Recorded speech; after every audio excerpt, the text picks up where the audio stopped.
Parce qu'en fait, ma question, c'est un des piliers, ce n'est pas le seul, d'une démocratie digne de ce nom, ce sont les élections et la possibilité pour les électeurs et les électrices de voter pour qui ils veulent. Or, aujourd'hui, alors, notre démocratie est défaillante à plein d'autres Oui. endroits. Mais sur les élections, on peut pas, les élections sont pas truquées, quoi. Et il s'avère qu'il y a 40% des votants et des votantes qui portent leur voix sur des partis d'extrême droite. Et donc la question c'est comment est-ce que on doit les considérer? Est-ce que là tu parles d'un parti de masse, Oui. ce qui n'est pas du PSF qui est un parti de masse, ce qui n'est pas le cas Ouais. aujourd'hui du RN. Non, Hein. non, Ils n'ont non. pas 2 millions Non. d'adhérents, très loin s'en faut.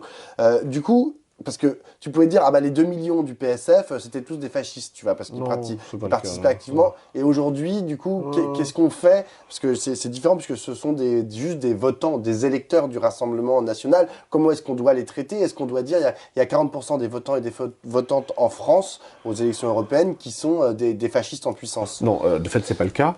C'est pas le cas, on le voit bien. Il y a un livre du politiste Vincent Tiberge qui va sortir à la rentrée sur le mythe de la droitisation de la société française. Parce que quand on regarde les sondages qualitatifs qui sont effectués régulièrement sur les valeurs ou les aspirations, les rêves, les désirs des Françaises et des Français, très peu de gens vont dire qu'ils sont pour la concurrence libre et non faussée, la compétitivité, la performance, écraser la gueule aux voisins, l'absence de solidarité, la fin de l'hôpital, la fin de l'école, la destruction des services publics et une fiscalité favorable aux riches uniquement.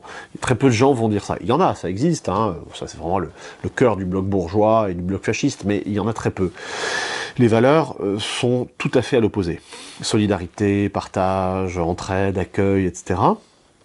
Mais par contre, et tu es bien placé pour le savoir, vu ta fréquentation des plateaux, tu vois bien la structuration du champ médiatique, dominé par des intérêts privés et par une volonté très claire de promouvoir une certaine vision de la société, une certaine vision de la fiscalité, des services publics, etc.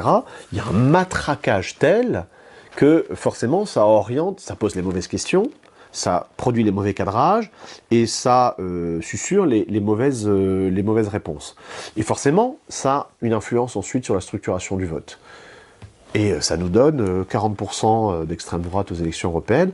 De la même manière que dans les années 20, par exemple, lorsqu'on faisait des sondages sur des enquêtes sur les valeurs des Allemands, c'était le pacifisme, c'était l'entraide, c'était la solidarité contre la crise, etc. Personne ne voulait la guerre en Allemagne à cette époque. Hein. Sauf que tu as des gens très inspirés comme Alfred Hugenberg, qui était le Bolloré de l'époque, hein, un magnat de l'industrie de la Ruhr, qui a commencé à acheter des médias en pagaille dans les années 20 pour marteler toujours les mêmes solutions, les mêmes discours, les mêmes slogans, et orienter un électorat vers ce qui a donné des résultats puissants de l'extrême droite à l'été 1932, entre le NSDAP, le parti nazi, le DNVP, qui était le parti d'Hugenberg, et qui arrivait à des scores impressionnants.